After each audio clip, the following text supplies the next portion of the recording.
IVM.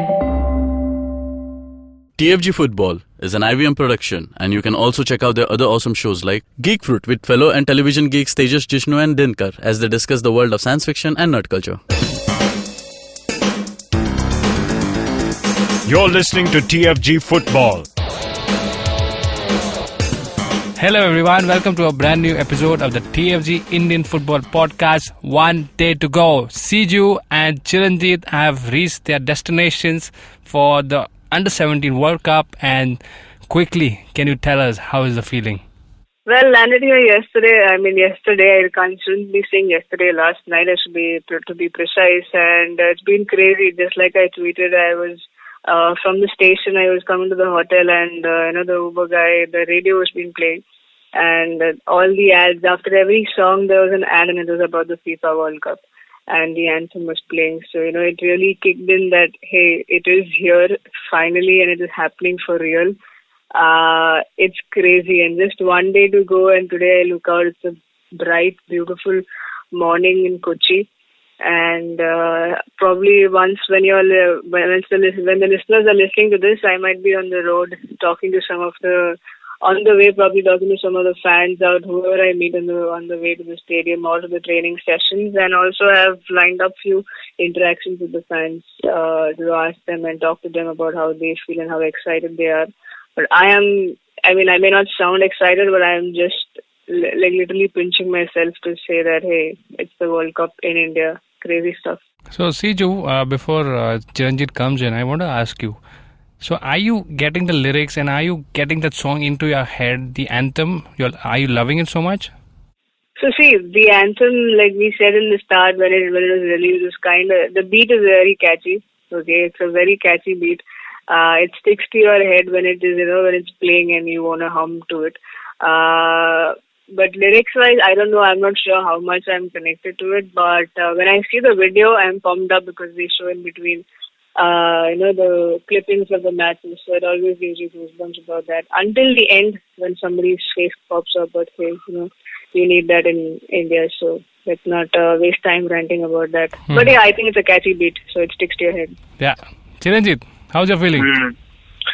Yeah, India is playing over here, right? So you would expect some extra enthusiasm. So when I came in here, usually you don't see any signs that a World Cup is happening in the city, right? And I found my way to the main stadium, and there were counters open for ticket collection and everything, and a good size of crowd over there because this is 2 days before the game, and we know that the game has sold out. At least the first day of the tournament has been sold out.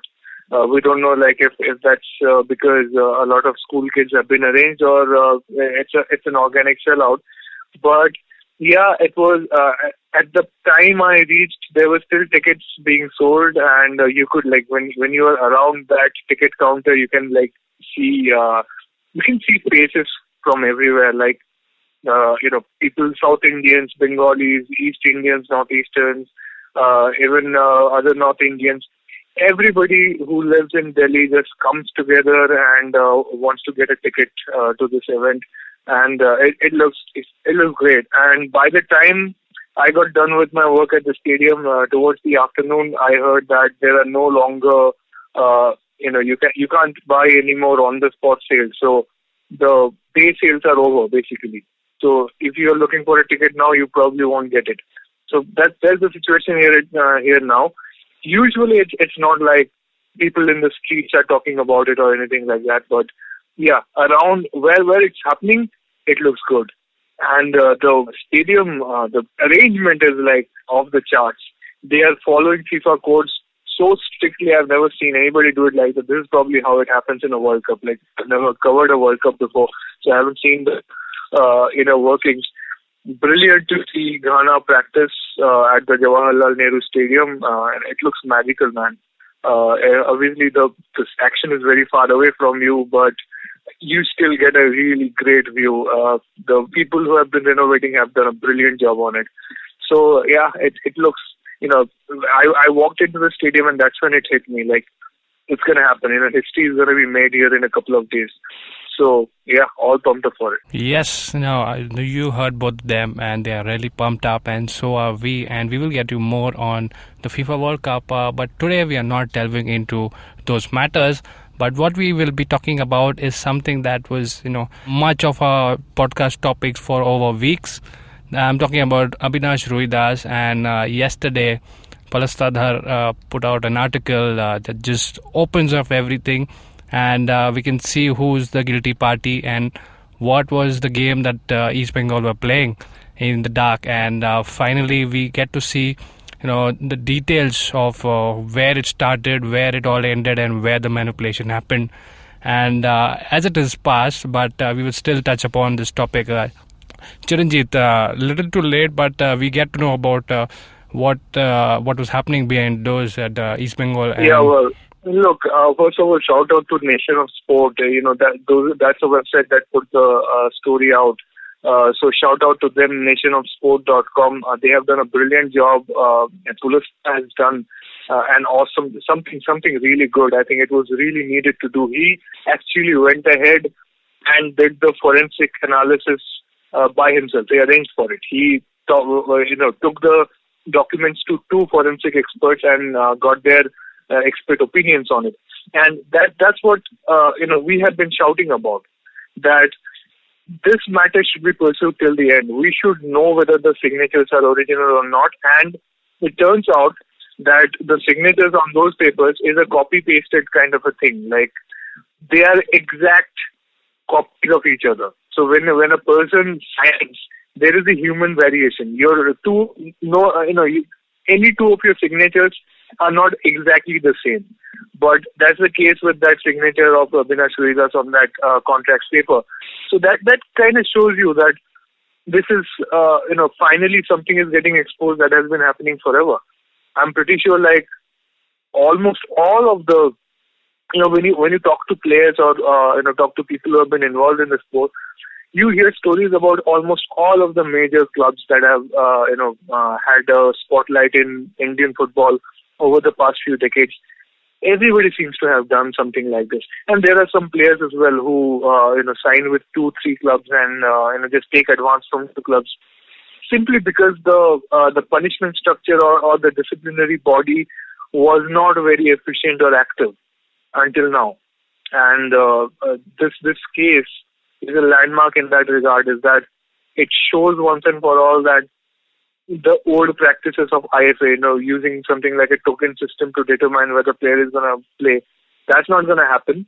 But more importantly, what this article has done is that it has established, I think, beyond a reasonable doubt, because we have forensic analysts who are, two of them independently came to the same exact conclusion about this, is that the signature is not genuine.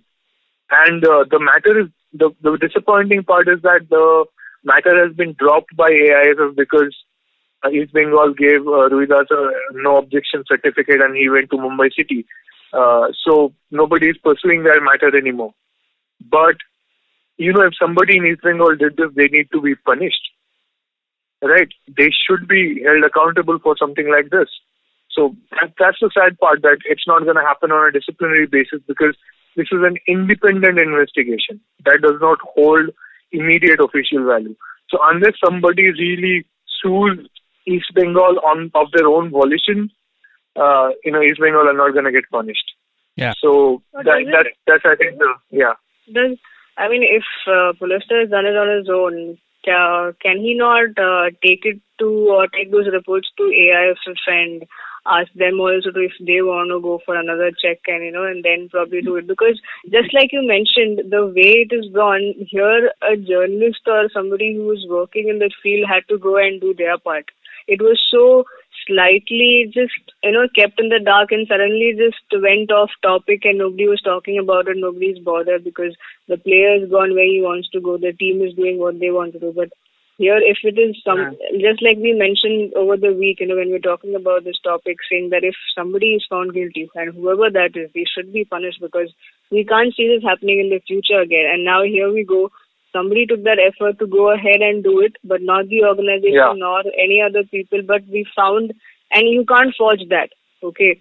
So you've taken the effort to go ahead and do it, and you found the result, and there you go. I mean, nobody cares about it. Only a few fans who are following this would do it, and we are talking about it.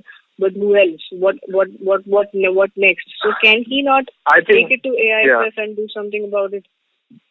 Well, I don't think AIFF will want to pursue this matter any further. They will say, like, one of the concerned parties will have to pick it up. Because see, AIFF disciplinary committee is glad that this matter is over. Okay, neither IFA nor AIFF nor ISL disciplinary committee or the player status committee, nobody likes it when a thing like this happens, because club and player dispute is always harmful to the sport as a whole. Yeah. Okay, and if it comes to the spotlight, media is going to talk about it. So the entire football society gets a bad name because of it. So they are glad that everybody has come to a conclusion, and so they're going to say, "Oh no, everybody has sort of settled it, so we're not going to pursue it anymore." And we don't see that we don't recognize this investigation as an official one. So I think it can still be done if somebody, one of the concerned parties, if the agent of Abinash Ruidas, I don't think they're going to do it, or the legal firm that was hired to pursue this matter on behalf of Abinash Ruidas, I don't think they're going to do it either, because even the player doesn't want to be involved in something like this. They will just want to move on and focus on the next season. So I think it will be down to anybody who's concerned about making this, just what's the legal term for it? Just getting this up and running again. Gade mudde ko agar ukhaadna hai, to somebody can go out and do that. We know some people who do RTIs and other public interest litigations around sport. It's up to them now to take it up and see if East Bengal can be punished. But I don't know if anybody will look into it. It's not a major high-profile case or something like that, but maybe somebody will. Who knows? No, since somebody with the time and the resources. Everything has come to everybody's notice now, and although it's not official, but we do know how clubs can manipulate player contracts and putting them under pressure, especially the younger players. See, if we are heading towards a unified league where after hosting the World Cup, the status of Indian football rises to something that the world looks at, these things have to be in place, if not already. We've seen these instances happening, in the past as well, and they've gone unnoticed as always. But if this is the time to have the leagues merged, and where everybody's taking notice, the discipline, all these things, that the law and order of the footballing world has to be there, because if not, then these instances will just come again in the future. No, but that's one of the things I believe that will be accomplished by this court case, because or court case or whatever, the entire disciplinary action, because it was entirely in favor of Abinash Ruidas. So now we know there has been a legal precedence that says that token alone does not mean anything. B, you have to have a notarized stamp paper or court paper contract.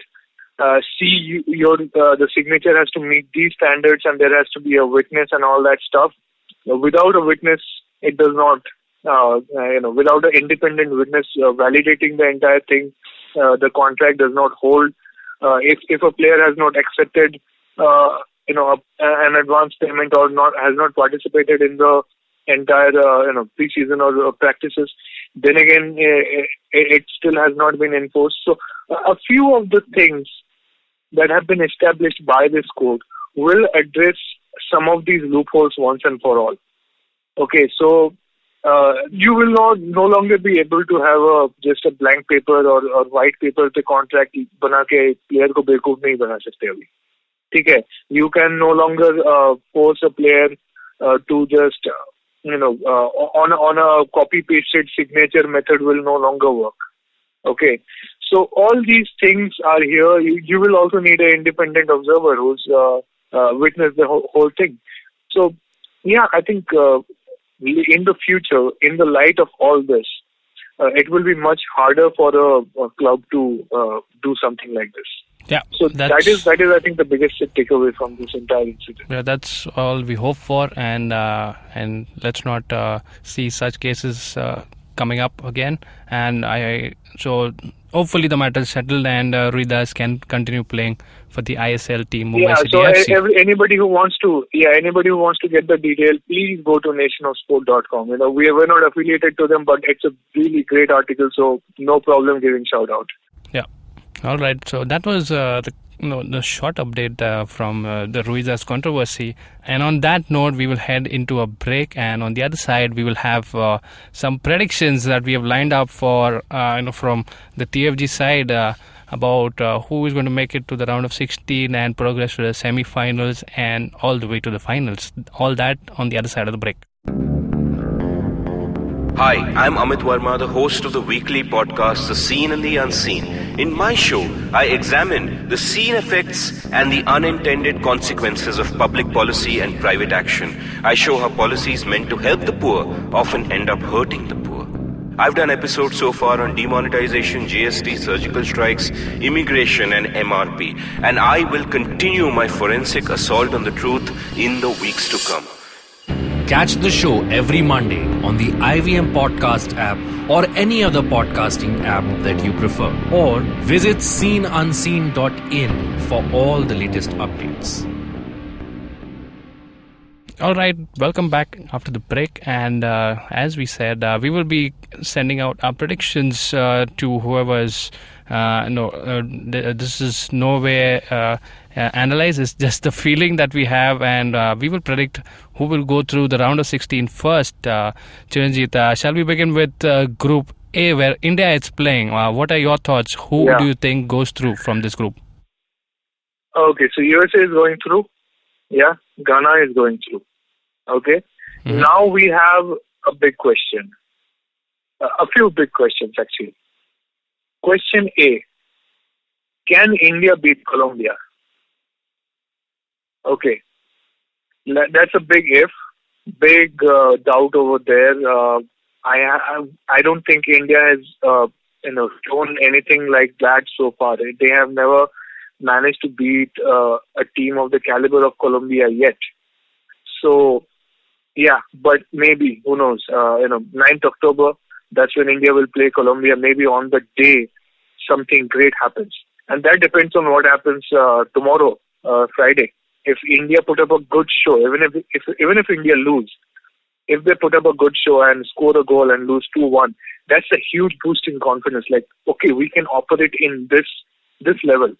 Because United States reached the continental finals and lost to Mexico by a very small margin. So that will play into how India do against Colombia. And Colombia is going to be the one game where maybe India will go like 3-4 and try to play an attacking game. If there is a win, then we are suddenly in the conversation of being in one of the among the best third position teams and possibly making it into the round of 16. Okay. Yeah. Then the other question is, can India limit the damage against Ghana? Okay, because Ghana, I saw them play, man, like super advanced, dude. Like I don't give India any chance against Ghana. Okay, freaking. They have height advantage, skill advantage, stamina advantage. We have seen how India has been doing. Like during the AFC Under-16 Championship, India sort of ran out of breath in the last 20 minutes. Maybe they have improved it, but Ghana can really push them early on and seriously affect their game in the second half by enforcing a level of fatigue that India do not come across easily. So it's going to be a very physically challenging game, and India may suffer a big loss. Now the question is, can we limit the damage to one goal loss, 1-0 loss or 2-0 loss? If we can limit that, maybe we still have a chance of making it among the the top 4 third place teams getting to the knockout stage. So maybe there is a slimmer of hope. So first we have to beat Colombia, and then we have to limit the damage against Ghana. So let's I don't know. Should we assume the best or the worst here? That's what I'm going to ask you and Siju. Should we assume that along with United States and Ghana, India makes it as well? Siju, go ahead with your thoughts. I don't know. I mean, it's a great thing to analyze that bit, because the way India is playing and the other teams, no doubt that we can definitely put up a fight. But I think everything boils down to tomorrow's match. I think the first game that we play USA is where we get an idea of how this team is placed. Yes, we've seen them in the past in different tournaments and friendly matches, but hey, this is the World Cup we're talking about, and this is what we're looking forward to, and it's the first game.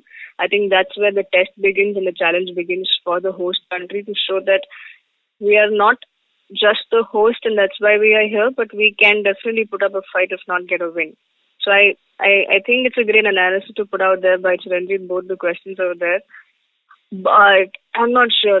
I'm not putting any pressure on those 21 boys or the ultimate 11 who will make it to the field, because I really want them to play free and not come under the assumption that, hey, the whole country is going to watch us, then they're going to question us, they're going to ask us stuff and everything and put them down or whatever. But let them just play free, and if they play free and maybe if they are good at that and if they can put up a great fight, then you never know. Yes, but I don't know. I'm not going to say worst or the best, but just like when we mentioned those two teams going ahead, USA, Ghana, I don't know. I don't think I'm putting my money on India, but I just want them to have fun.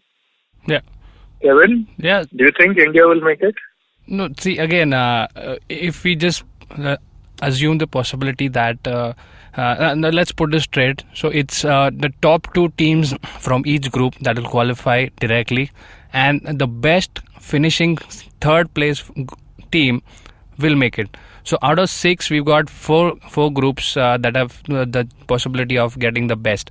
Now, what that would mean is, getting a good goal difference. Now, that again comes down to getting a win. If you get a win, you have a good chance. Yes. The positive goal difference means a win, and that's only possible if India is able to beat Colombia, because we're not expecting too much against Ghana, because they know how to play their game and they are physically, and yes, Chiranjeev, what you said is correct. Catching them via pace, catching them via physical strength is not easy. And USA, look at the experience that they've got. Out of 17 World Cups that have been played, they are here 16 times. They know what it is, how to handle the pressure, and they are on a roll. Coming just so close to winning that the Continental Championship already shows you that the kind of form they are coming in. So again, it's between India and Colombia, and not just beating Colombia, because that will not help us go through, because there are other 3 teams that will be fighting for that spot again. So India, if they need to qualify, they need to get the best out against Colombia and hope for a draw between USA and Ghana. That will give us a real possibility to get there. No, not Ghana. Not actually, because USA and Ghana are anyway going to qualify. So it does not really matter what happens between them. We have to wait for some really bad performance from other third place teams. So it's a bit complicated. But so do you think are you putting your money on India then? See, this is the first time that we are in the World Cup, and if I say that I am not too hopeful, I'll be cruel towards India. But again, facing the facts, I think India stands the slightest of the slightest, the tiniest chance to getting that the fourth best third place team. Okay, so I'm not gonna be so hopeful. Okay, because if India beat Colombia, then we have a realistic chance. But I am not very sure India will manage to beat Colombia. If we get a draw, it's over from there. That's the thing. I think for me, I would say just one point to add. India getting a draw in this group would be as good as a win for me as a fan who's following it. And it's a good step. And it's a great, great step that would be in a good way. In a good way, I would take that. Yeah, but a draw will not take them to the second round. So I'm gonna put down only USA and Ghana. So I'm not giving. Yeah, I'm not giving India. I'm not taking India ahead. That's why I said a draw for a draw for me is a win. So I would take that as a very This is the saddest conversation we have had in the podcast ever. But so let's take USA and Ghana from Group A and continue to Group B. And this is a very evenly matched group. We got some of the top teams from all kinds of continents around here, and I think this is going to see a few draws and a few upset results, and we're going to end up with 3 teams from this group making it into the round of 16. And I'm not going to go. I'm not going to pretend like I know these teams very well. But just looking at their recent matches and recent form and the kind of performances they have done, I'm just going to go ahead and pick Paraguay, Mali, and Turkey from this group. So over to you guys. What do you think? Siju?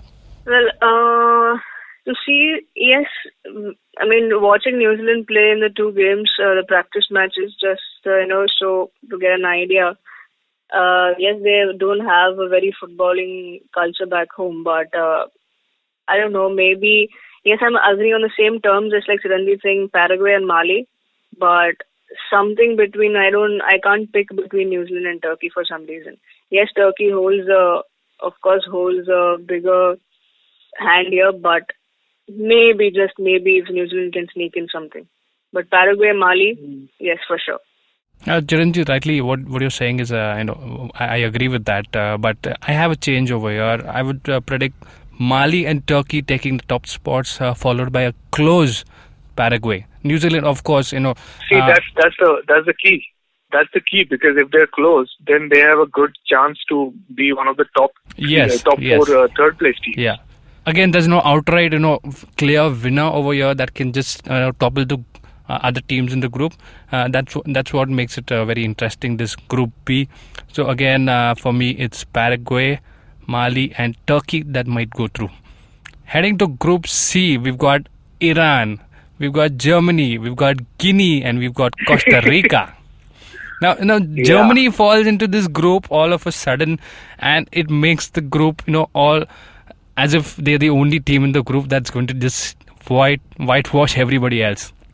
Yeah, well, I don't know if they will be able to do that, but I want to see how Iran does, and just out of sympathy for a Asian team, I want to give them a third chance. But Guinea is pretty good. Costa Rica, what did they do in the recent CONCACAF Championship? They released the classification stage, and they were the second in the group. So CONCACAF, it's a bit easier to just earn the qualification. If you are a CONCACAF, you have reached the finals and you're one of the top teams, that's a very different thing. But classification stage second, you can say they will be competitive to some degree. So Iran versus Costa Rica will be the game to watch. If Iran manage to win that match somehow, then they are in. Okay, and Guinea is the other sort of a wild card here, but dude, we have seen them do so well, right? They came third in the African Under-17 Championship, so we have to give them the second place after Germany, right? So it's Germany and Guinea, and I'm gonna put my money on Iran being the third team to qualify into the round of 16 from this group. Because simply, I'm just putting this money on them simply because it's a very diverse team and it's an Asian team, so that way you can call it a bit of an emotional call. But I'm picking 3 teams. It's going to be Guinea, it's going to be Germany, it's going to be Iran. What about you guys? Siju? Yeah, I'm excited. By the way, I'm excited to see Germany versus Guinea. It's going to happen in Kochi, the last group match. To go ahead with, this is kind of tricky, but just like Chiranjeev mentioned not that we know much about these teams, but just looking at their recent past and how they've been performing and the name that they have in the world football. Yes, I would definitely like to see Iran do some damage here, if not much, but something. And Germany, of course, is going through. I mean, if not, I don't know, it will be a big surprise. But somewhere between Guinea and Costa Rica, I'm not sure. It's like Germany is the thorough team that I can pick from here. But the others, it's like a liking towards or wanting Iran doing well. But I don't know, I can't pick between Guinea and Costa Rica for the second team. Easily, Costa Rica is not the favorite for anyone over here. So they look like, might just finishing this World Cup with maybe just 1 point or so. So again, it comes down to the other three teams. Will all three make it? Looks close, but I somehow, I've said this in the past. I've got a thing for the African teams. They bring in something that, that it's more than passion, it's more than talent, it's that hunger for winning, and that's what gives me the feeling that Guinea is going to top this group, followed closely by Iran. Germany, I have a feeling that they might not be able to live up to the tag of those heavyweights in the world football, but somehow I've got a feeling that Guinea is going to take the first place here. So for me, it's Guinea and Iran.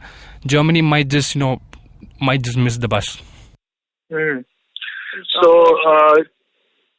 So let's all go onwards to Group B, and this is another one which is... Can I pick? Yes. You go ahead. Go ahead. So there's North Korea, or should we say People Republic of Korea. There's Niger, who's playing for the first time. Brazil and ESP, that's Spain. Great heavyweights over here. Well, see, even if you ask the person who doesn't follow football also, probably they'll go with these two names, that is Brazil and Spain. And the first match would be between them. It's going to be a great kickstart to the group itself. I don't know, I'm not going to put money on any other teams, but football or the sport is known to surprise, so I'm ready for surprises, but then Brazil and Spain is what I'm going to pick. Yeah, well, I think we're going to know the future of this group on Saturday itself, because North Korea is playing Niger right after Brazil plays Spain. So if that match is a draw, then we can say that it's going to be Brazil and Spain, just two teams from this group. And there's a chance that this match will be a draw, because fourth best team from Africa, Niger, playing for the first time here. I don't expect them to go that far, but even though they are pretty good, North Korea will put on their toughest show. They will play their hardest and try to get a win out of this. But even if they win, I think they will get battered. It actually doesn't matter, because even if Niger win or North Korea win, they will get hammered by Brazil and Spain, who will play the goal difference game to try to pick the top spot. And in the case that they actually play out a draw before or even afterwards. So I think whoever wins will have a very terrible goal difference, and they will not make it into the top, among the top four, the third best team. So I'm just going to pick Brazil and Spain from here. It's just going to be domination. Yeah, it's going to be a clear choice, and Kochi is in for a real treat, because we'll see a lot of goals coming out from this group, especially when we've seen Brazil play in that practice match. It's just ruthless. They can score when they want, and coming to Spain, they've got the flair in the style, in whatever they come with football. So it's going to be a total domination with Brazil and Spain easily making the only two teams from this group to go through. And we head on to Group E, where Honduras, Japan, New Caledonia, the new team, that's their debut. That's a debut in the World Cup, and followed by France. So, Chiranjit, whom do you pick to go through from this group? Okay, so it may sound like I am being a bit unfair to the OFC teams, but I'm looking at New Caledonia. Okay, they have been playing against Papua New Guinea. Okay, that's okay. They won 3-2. Against Tahiti, they got a 1-1 draw. Vanuatu. Okay, that's a 3-2 win. They have just scraped through every single game in the OFC Championship to get their find their way into the Under-17 World Cup. And when they played the one good team out of OFC, New Zealand, they lost 7-0. Okay, and the most, let's say the best indication of this team's quality is that they faced Singapore in a friendly a couple of days ago, and they lost. They actually won 2-1. Okay, so that shows New Caledonia the kind of team it is. I'm just sad that New Caledonia did not get into the same group as India.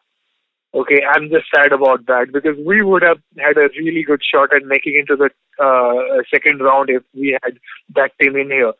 Just because it's New Caledonia and Japan, Honduras, and France all outclass New Caledonia, I'm going to just say that, yeah, all those three teams will make it into the top, in the second round.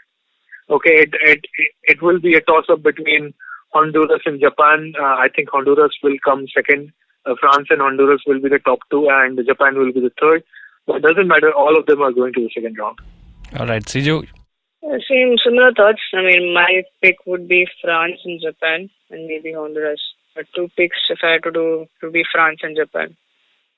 For me, here, if I have to pick just one team, and I think it's a clear winner, but it's not. I wouldn't agree with Chiranjit. I feel Japan is going to top this group, and there'll be a fight for the second place, obviously, between Honduras and France. So New Caledonia is that guinea pig for everybody to come, score, and just take in all the goal difference, the positive goal difference, and go away. So for me, Japan is the first place team by far. They look strong. And it's going to be a tough fight between Honduras and France. Now this one. Kevin, you pick this one first. Group F. This is the group that's going to shit on us. Now, this is a well-placed group where it's difficult to predict anybody who can just go through easily. But I have a feeling that Mexico is going to take it. Although we've got some, really good teams like Chile and Iraq to some extent can put up a fight, and England is there. But I have a feeling that Mexico just takes the cake. So, Siji, you want to take us next? Yeah, I mean, I would go with Mexico and Chile. Mexico and Chile. So I think I really want Iraq to be in the top three because I don't think I think the third place team from this group will go into the round of 16. So I really hope Iraq get one win out of somewhere, anywhere, but I just don't know where they will do it. Iraq is one of the best teams in Asia, but look at who they are facing. Chile, England, and Mexico. Like, एक भी अच्छा नहीं मिला यार. Like, they did not get any respite. Iraq sort of had a similar luck like India had. Although India does not have, I don't think India can actually put up a fight as good as Iraq. But maybe if they swap groups, then I would give Iraq a chance to finish third from Group A. But that's just pointless speculation now. Looking at this, I cannot help but feel that Mexico, Chile, and England will be going into round number 2. Mexico is going to be top. Chile and England will fight for second place. Doesn't matter. Both of them will beat Iraq and will be in a chance to go into the second round, simply because nobody's going to take a pounding. Even if Iraq lose all the matches or get one draw and lose all the others, they will be losing by very small margins, like 1 goal, 2 goal. And people who will be winning will also win by 1 goal and 2 goals. We're not going to see any whitewashing in this group. So all the top 3 teams will go into the second round. So my pick, Mexico, Chile, England. All right, that was it. These were the predictions from all 3 of us, and let's see who makes it. And So all right, guys, this was our predictions, and I'm just going to list it to round the whole thing up. We have picked 16 countries for the second round. It's going to be USA, Ghana, Mali, Paraguay, Turkey, Guinea, Germany, Iran, Brazil, Spain, Honduras, Japan, France, Mexico, Chile, England, in no particular order. It breaks my heart that India is not among them, and I also actually wanted Iraq to be there, but it doesn't seem like it from our end. But, once we know exactly where every team finishes and who's going to play, maybe we will, do another episode where we do our predictions till the finals, right? Yeah, why not? Definitely. And this just gets us even more going for the World Cup. It's just one day away, and preparations have already begun in many places. And our correspondents are here. Chiranjit is in Delhi. Kochi is handled by Siju. I will be heading to Mumbai, just to get the feeling. And guys, if you are in for it, let us know via comments what do you think about the teams that we picked up, and feel free to put down the round of 16 teams that you feel might go through, and we will have another round to predict who will head into the semi-finals and the finals after we are done with the round of 16. If you are listening to us on YouTube, do not forget to like, share, subscribe, and you can also download the IVM Podcast app, where you'll get many other shows just like TFG, and it's available on Android and iOS. The podcast is also available on major podcasting apps like SoundCloud, iTunes, etc. We will see you guys tomorrow, a loaded episode of the previews of the matches over the weekend of the FIFA Under-17 World Cup. See you guys.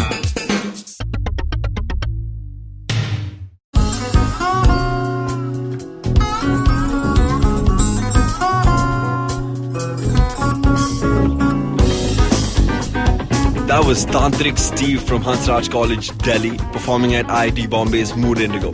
Just like them, there's a lot of new talent and art coming out of colleges all across India, but unfortunately most of this goes completely unnoticed or ignored. To fix this, we started atkt.in.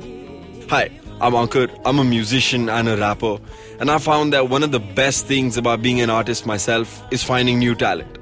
Through atkt.in, Tanya, my colleague who's a dancer, and our whole team really is putting all of our efforts into discovering and promoting all the coolest talent that's coming out of colleges all across India. And this goes up on our website, our social media, TV, radio, and now, of course, this podcast with IVM. Make sure you go to our website, support the talent with your likes, your shares, your comments. All of that really matters.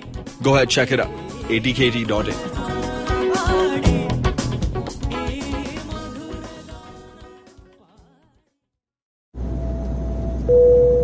Good evening, ladies and gentlemen. This is your captain speaking. Sorry to say, but there's been a slight delay due to the apocalypse having suddenly begun.